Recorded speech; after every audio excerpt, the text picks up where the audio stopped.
Hi. Plop yup here. Here's a very simple and short tutorial on After Effects and all I know so far. Now please know I've only started using AE a while ago and all my knowledge is from other tutorials. There might be better ways to make what I will show in this video, but this is how I know how to do it right now. First of all, we need to make sure we have a solid foundation. In your art program, I use Clip Studio Paint. Make sure you have properly cut the drawing you want to animate. Every part of your character should be like this, so you can save them in a single PNG once ready to export. Naming each layer is not necessary at this point, but their order will be easier to understand when exporting. Order is important at this time. Think of what the part looks like when the part above is removed so that when we start tweening, it doesn't look weird. Separate each part you want to move by itself in the final animation. Make parts that come in pairs like eyes or horns, two separate layers. You can edit parts even after imported in AE, so don't worry if something looks wrong when animating. Let's export the parts.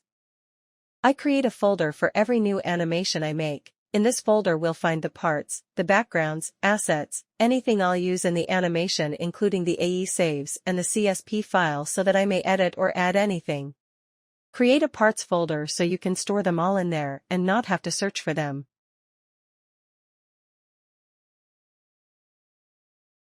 Back to CSP, hide all the parts except one, hide the background so that it's invisible, and save as a PNG the part in the parts folder we created.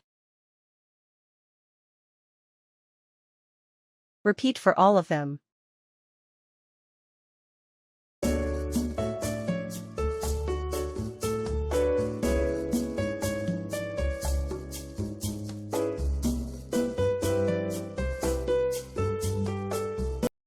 All done. Now let's set up an AE. Create a new composition here. For the size, use the same you drew your character in so that it'll look just like in the art program and the parts will go where they need to. I used 1920 by 1080, standard screen size. Now the rest is up to you depending of what you need for your project, but 24 frames per second is standard and will do for any animation. Let's organize. Create a folder for your comps and one for your assets. Everything you import will go in there. To import, double-click and select your parts. Add them in the right order you need them to show up, like in your art program.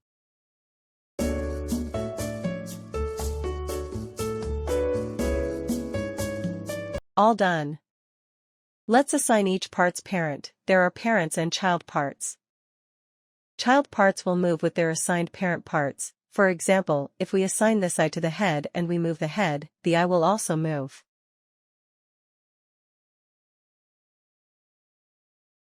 However, if we move the eye, the head will not move.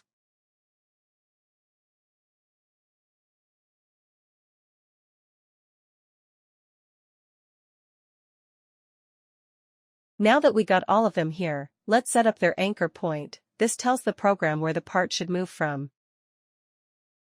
Set up each part's anchor point and parent part.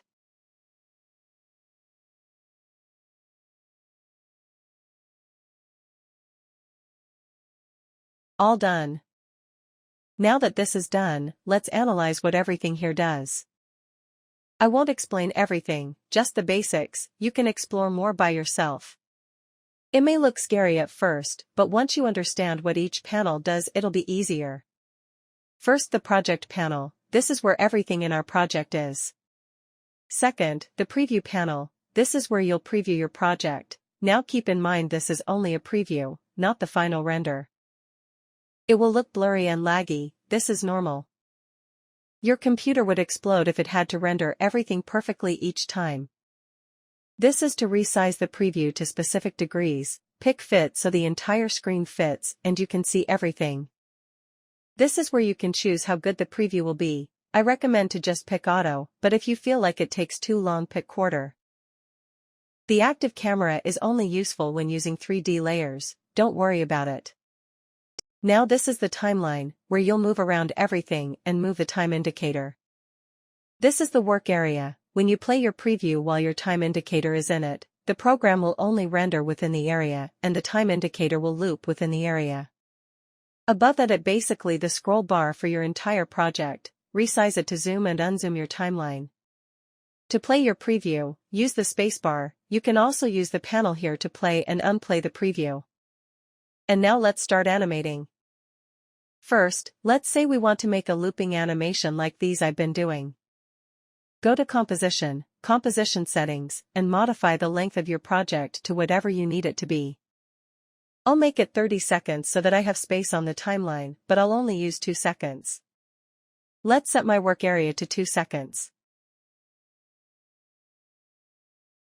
Click on that arrow next to Body and Transform here. This shows us everything you can currently modify on this layer. I recommend to start animating with the body, as this is the part every member is a child of normally. Click on the stopwatch next to Position at the start of your timeline. This creates a keyframe. This keyframe is the first position your character will be. Next, go to 1 second and place a second keyframe by either clicking the small dot between the 2 arrows right here, or by moving the position of your character. You can move your character either manually via the preview or with the values. This will be the second position your character will be in, the middle of the loop. Now to end the loop, left-click the first keyframe and copy and paste it at 2 seconds. If you play the preview, you will have a loop. You may notice your loop looks very stiff. Be not afraid. Select all your keyframes, left-click one and go to Keyframe Assistant and select Ease.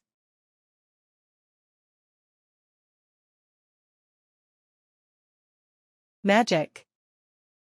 Let's make M bounce a bit.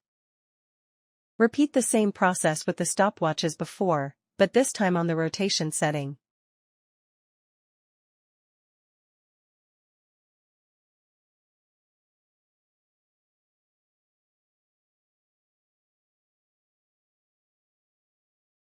Looking good.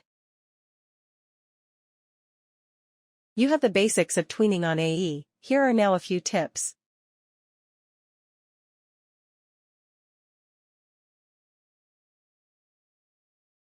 To make the hair less stiff, you can use the puppet pin tool, and now is a great time to remind you to save and make backups of your file.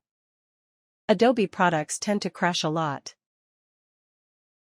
Also, you may encounter this bug when undoing something where the preview doesn't update on the change. This may happen quite a lot but is easy to solve. Save, then open from Recent, Solved. Or not, you may need to do this multiple times. Generally, when something doesn't work properly, save and open Recent. To make the animation prettier, don't be afraid to move around the keyframe. For example, I like to make the hair animation a bit later than the body to create a delay and make the animation more realistic. When delaying keyframes is shown, go to the end of your loop and create new keyframes that you will move to the start of your work area so it starts correctly. For the loop to work, your animation needs to end in the same position as the start. Don't be afraid to move things around until you're satisfied, and to animate all the parts. Detail is key to a lively and bouncy animation.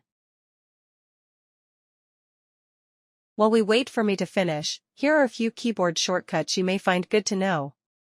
Ctrl+C is to undo the last action. Ctrl+Shift+D while a layer is selected, cuts and copies selected layer. Ctrl+D while a layer is selected, duplicates said layer.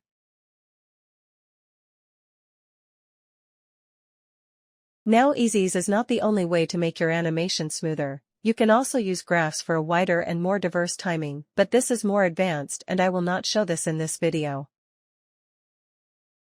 As you can see, I very professionally forgot 2 parts of my character. You can still add them while animating. Now this video was about the very basics of how AE works. I highly recommend watching other tutorials to widen your knowledge. I'll link down in the descriptions a few tutorials that will explain far better than me how to do cool things. Lastly, I'll tell you about some neat effects. Left-click on a layer, Precompose, Layer Style, and Blending Mode. Use Precompose to assemble multiple layers together. Whenever using this, make a copy of your file saved to not lose anything. When exporting, I precompose all my layers together in a separate file copy. In Layer Style, you can find a bunch of easy effects to apply to your layer. Here I use Stroke, which adds a contour on the layer.